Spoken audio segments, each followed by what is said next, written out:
계속해서 의학 전문가와 건강에 유익한 정보에 대해 알아보는 오늘의 건강 시간입니다. 야외 활동이 잦아지는 시기에 특별히 주의해야 할 감염병이 있습니다. 바로 중증열성 혈소판 감소 증후군인데요. 증상이 심하면 사망할 수도 있어서 예방 수칙을 지키는 것이 중요하다고 합니다. 자세한 이야기는 감염내과 김준형 교수와 함께 이야기 나눠보겠습니다. 교수님 안녕하세요. 안녕하세요. 네, 교수님 최근 들어 이 중증열성 혈소판 감소 증후군, 이 증후군에 걸려서 사망한 뉴스가 종종 보도되고 있는데요. 중증열성 혈소판 감소 증후군이란 정확히 어떤 질병일까요? 이거는 이제 중증열성 혈소판 감소 증후군은 이제 영어로 SFTS라고 많이 부르게 되는데요. 네. 이러한 SFTS 바이러스를 보유하고 있는 이제 진드기, 특히 우리나라에서는 이제 작은 소참 진드기라는 게 널리 이제 분포했는데 그 바이러스가 이 진드기 안에 존재하게 있을 때 그 진드기에 물렸을 때 발생하는 급성 열성 바이러스성 질환입니다.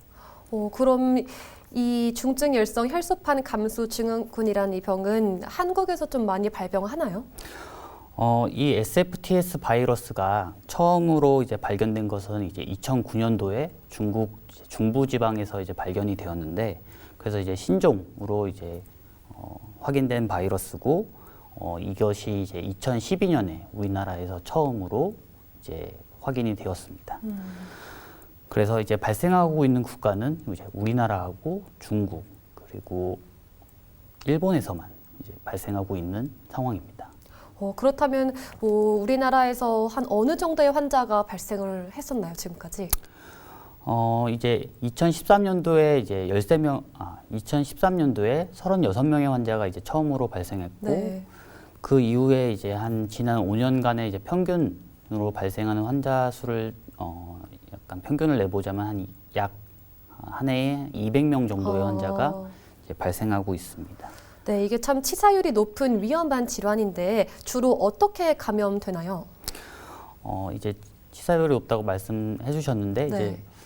이제 치사율은 한 20%에서 30% 정도의 질환이거든요. 그래서 이제 사망률이 그래도 많이 높은 질환입니다. 이러한 이제 앞에서 말씀드렸다시피 이제 작은 소참 진드기라는 거에 물려서 이제 감염이 일어나게 되는데, 그럼 이런 어디서 감염이 일어나게 되냐, 그걸 네. 조금 아는 것이 중요한데, 이 작은 소참 진드기는 대부분 이제 야생동물, 고라니나 멧돼지를 이제 흡혈해서 이제 생활을 하고, 또 이제 소나 닭, 양 그런 이제 가축에서도 이제 흡혈을 하면서 이제 살아가게 됩니다. 그래서 이러한 이제 흡혈을 많이 할 수 있는 동물이 사는 야산이나 아니면 늪지 아니면 초지 그런 지역이나 아니면 밭하고 이제 농장 그런 같은 곳에서 이제 일하시는 이제 농업을 하시는 분들이나 임업 관계자분 이런 분들이 이제 그러한 감염이 될 확률이 많이 증가하게 되고, 그리고 이제 그렇지 않더라도 도시에서 생활하시는 분들도 이제 만약에 캠핑이나 아니면 그런 야외 활동을 많이 하시는 분들은 이런 진드기에 노출돼서 이제 이런 SFTS에 감염될 확률이 조금 높다고 말씀드릴 수 있겠습니다. 그렇군요. 사실 여름철이 되면 야외 활동을 많이 하다 보니까 이런 증후군에 걸릴까 조금 걱정이 되긴 하는데, 이 중증열성 혈소판 감소 증후군에 걸리면 어떤 증상이 나타나나요? 이제 진드기에 물리고 나서 바로 증상이 생기는 것은 아니고 대부분 한 4일에서 15일 정도의 이제 잠복기를 가지게 됩니다.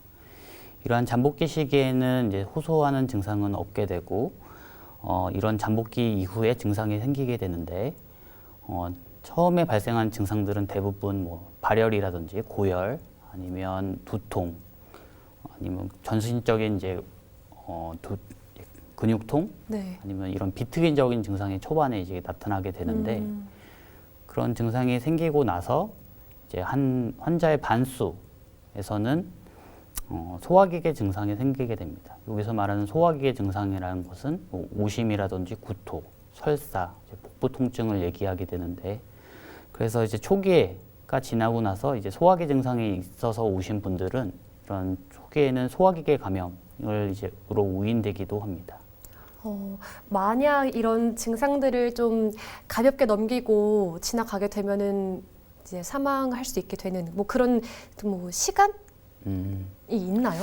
대부분 한 발생하고 나서 1주 사이에 네. 이제 악화가 된다고 되어 있는데 이제 모든 이런 SFTS 감염에서 중증으로 진행하는 것은 아닙니다. 거의 증상이 없다시피 한 무증상인 환자들도 있고 또 몇몇 환자에서는 뭐 약간 의식이 떨어진다든지 혼수 상태가 된다든지 아니면 홍판, 신장 기능이 감소한다든지 아니면 심근, 이제 심장 쪽으로 질환이 발생한다든지 이런 여러 장기에 이제 부전이 생기는 경우가 발생할 수도 있고 이런 경우에는 이제 매우 사망률이 올라가게 되는데 그런 환자들 이제 거의 무증상에 가까운 환자들과 이제 그런 중증의 환자들 모두 포함했을 때 이제 치사율이 한 20-30%로 이제 보고가 되고 있습니다.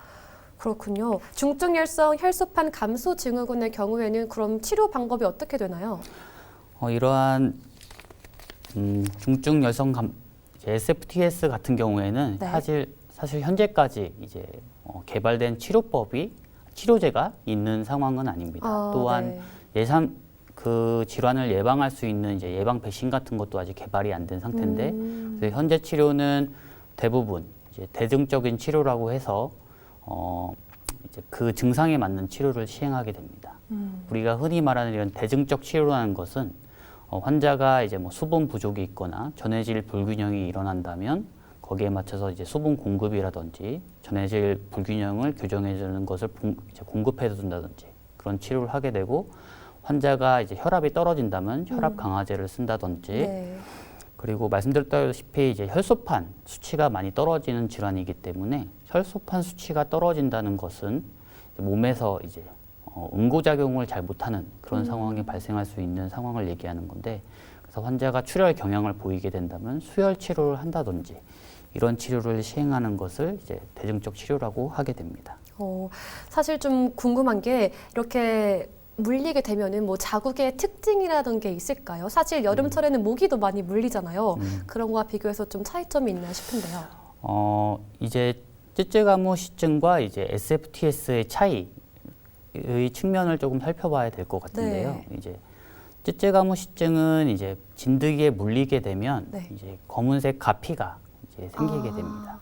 이 검은색 가피가 이제 물린 자국에 이제 가피가 생기게 되는데 이런 것이 이제 쯔쯔가무시에 걸린 이제 환자분에서 이제 전체 환자에서 발생하는 것은 아니고 그래도 물린 환자 중에서는 한 70% 이상에서는 이런 물린 자국이 확인이 되기 때문에 쯔쯔가무시증에서는 이제 그런 이제 특징적인 검은 가피가 생기는 거, 검은 딱지가 생기는 것이 이제 특징이라고 할 수 있겠고 그 대신에 SFTS는 이제 진드기가 문다고 해도 그런 특징적인 자국이 잘 안 남는 경우가 많기 때문에 사실은 이런 SFTS에 이제 감염돼서 입원하시는 분 환자들을 이제 몸을 살펴보거나 아니면 이게 문진을 해보면 한 70%의 환자에서는 본인이 이제 진드기에 물렸다는 것을 이제 인지 못하거나 아니면 그런 물린 흔적조차 이제 없는 이제 환자들이 있게 됩니다. 이렇게 네, 특별한 뭐 흔적이 없다고 하시니까 사실 더 무섭게 느껴지는데 그럼 뭐 마지막으로 예방할 수 있는 방법에 대해서 좀 설명해 주시죠. 이제 진드기에 걸리는 질환들은 이제 말 그대로 진드기에 안 물리는 것이 가장 중요하다고 볼 수 있겠는데요. 네. 그 진드기에 물리지 않기 위해서는 이제 야외 활동을 할 때 긴 팔이나 아니면 긴 바지를 입어서 이제 피부 노출을 최소화하는 것이 이제 중요하다고 할 수 있겠습니다. 또한 이런 기피제를 사용해 가지고 진드기가 붙지 못하게 하는 것도 중요한 방법 중에 하나라고 할 수 있겠고 또 야외 이제 활동을 하실 때도 이제 풀이나 아니면 잔디 같은데 네. 바로 눕거나 앉거나 이런 것을 좀 피하셔야 되고 또 옷을 그냥 덥다고 이제 겉옷 같은 거를 벗고 그냥 이제 바닥 그 잔디 같은 거에 위에 올라가시거나 네. 나무에 걸거나 이런 행동도 이제 진드기가 옷으로 갈 수 있는 그런 기회가 될 수 있기 때문에 그것도 최대한 조금 피하시는 것이 좋겠습니다. 네. 네. 또한 이제 만약에 꼭 누워 앉아야 된다 그런 네. 상황이시라면 돗자리를 준비해 가셔가지고 돗자리를 깔고 그 위에 이제 안전하게 앉은 다음에 또 돗자리를 나중에 사용한 후에는 이제 털어가지고 햇빛에 말리는 것이 중요하겠고 또 이제 그런 외출을 하고 이제 야외로 외출하시거나 아니면 작업을 하고 돌아온 후에는 이제 샤워를 뭐 당연히 하시겠지만 샤워를 하고 나서 이제 그런 진드기에 물린 자국이 있는지 없는지, 네. 아니면 진드기가 흡혈을 생각보다 길게 하기 때문에 진드기가 이렇게 물고 지금 흡혈을 하고 있는 건 없는지 그런 거를 잘 살펴보는 게 중요하겠고, 만약에 그런 이제 진드기가 이제 흡혈하고 있는 것을 발견하셨다. 네. 그때는 이제 진드기를 잘 제거하는 것이 이제 중요하겠는데, 진드기를 이제 손으로 이렇게 딱 떼어내면 그 입 쪽 부분이 남아 있는 경우들이 많아서 아, 그렇군요. 핀셋을 이용해서 최대한 이 핀셋. 네. 그 앞쪽에 이제 입 쪽이라고 할 수 있는 그 앞쪽을 잡으셔가지고 위로 이렇게 바로 직각으로 떼어내야지 이제 남는 이제 부분 없이 잘 제거가 할 수 있고, 그런 게 내가 좀 어려울 것 같다. 네. 그렇게 생각이 되신다면 그냥 가까운 의료기관 가셔가지고 네. 제거를 해달라. 그렇게 하시는 것도 괜찮을 것 같습니다. 네, 알겠습니다. 여름철 야외 활동하기 전에 꼭 알아두고 가면 좋을 것 같습니다. 지금까지 오늘의 건강 시간이었습니다. 오늘 말씀 감사합니다. 감사합니다.